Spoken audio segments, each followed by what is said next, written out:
Hi folks, in today's video we'll be talking about the Mirrors and Imposters section from the new Dark Archives for Pathfinder 2nd Edition.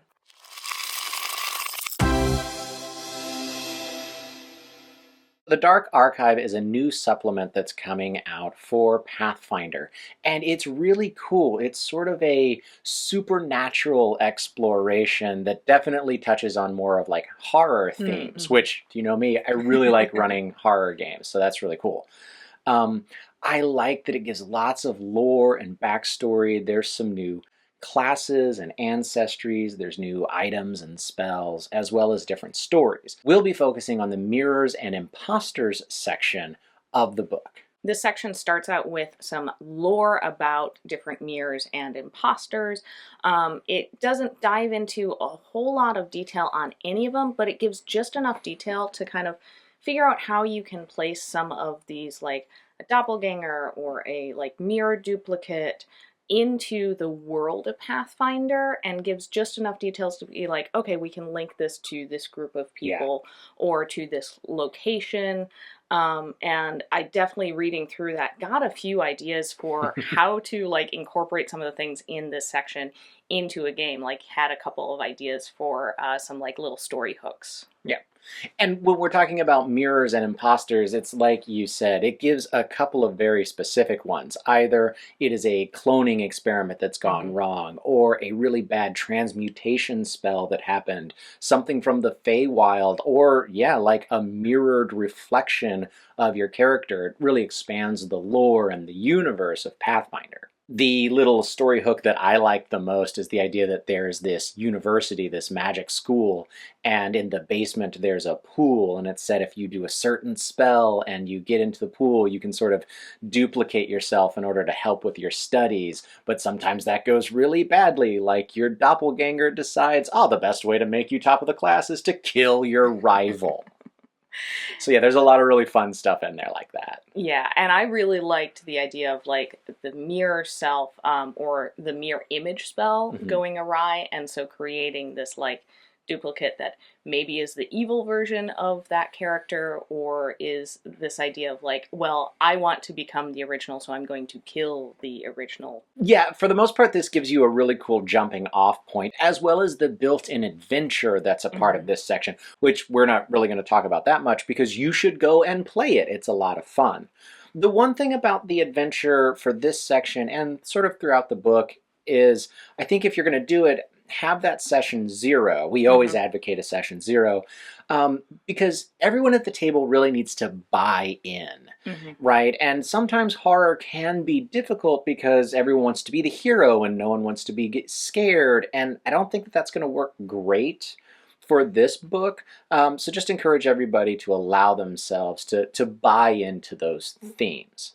And this adventure is kind of the basic premise is you're in this mansion that has some like elements of like various horror movies inspiration in it, and trying to track down this painting. And there is an aspect where all of the characters have something that is going to affect how you roleplay the character, as well as one of the player characters is going to get replaced by an evil duplicate. So that's another thing to make sure your table's going to buy into that roleplay aspect, because if they're not, it's not going to make this adventure fun. But I really like the roleplay messing things up. It's like, well, one character is going to... just check out the book and then we'll get into it. Just make sure everybody's buying it.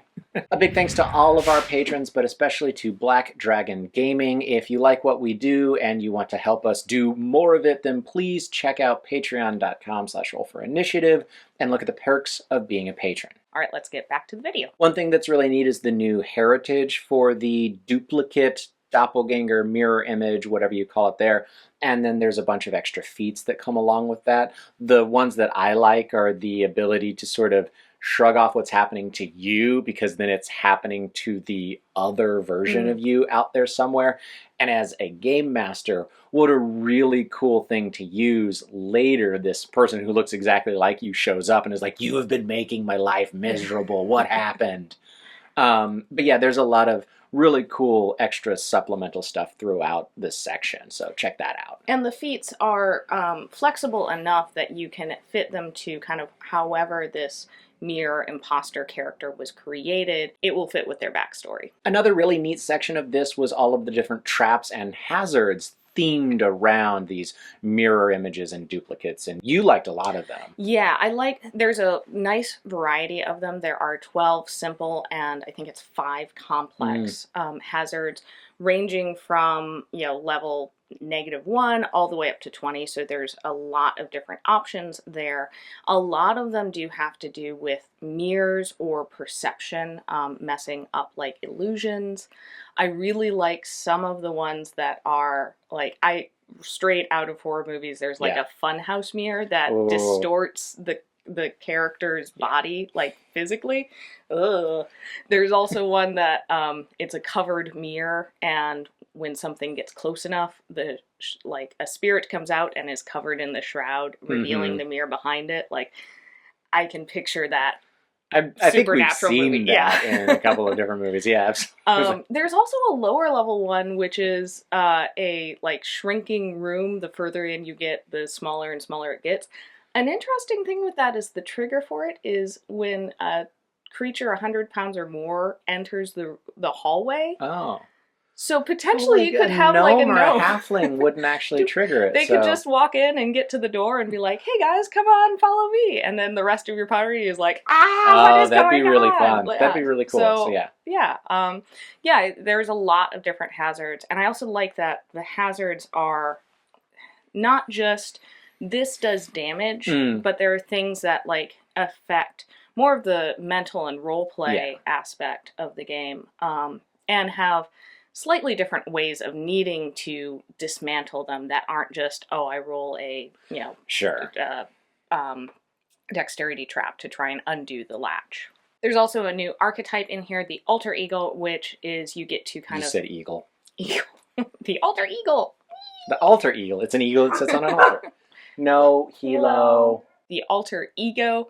This feels very much like it's meant for the mirror duplicate, but there is some flexibility on its skill or supernatural, so you could apply this to non-mirror or duplicate characters. It's basically the idea of somebody who's able to take on the appearance or mannerisms, all of that, to step into a another person's role and pretend to be them for however long you need to. And in this section, there's a little insert on the top corner of one of the pages that's a new downtime activity, which is replacing the original completely once they've died, for whatever reason they have died. So check that out. That's a cool new downtime activity. And again, Mirrors and Imposters is just one section of this entire new book, so definitely worth picking up. There's a lot of different options for you to run. What are you excited most about in the Dark Archives? Is it something in this Mirrors and Imposters, or is it something in the rest of the book? Let's talk about it more down in the comments below. Yep. So until next time, I'm Ryan. I'm Dawn. And this is Roll for Initiative. Bye. Bye.